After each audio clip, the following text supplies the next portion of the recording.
people think through the challenges that we face here, literally in America, but also all the way through Europe and in most Western contexts, is that most of our understandings of the church that we operate from were formulated in a completely different set of circumstances, in a completely different time. Most of our thinking about the church and the church's engagement with context actually was formulated in the European setting.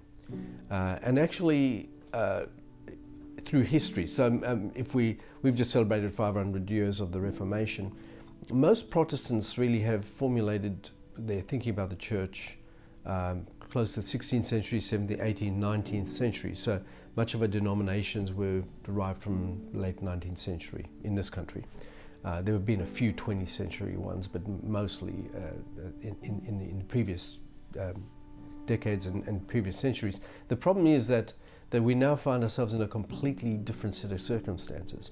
And so I liken to think of it this way, is that we're really trying to negotiate New York City with a map of London. And that's a huge problem because it isn't going to work.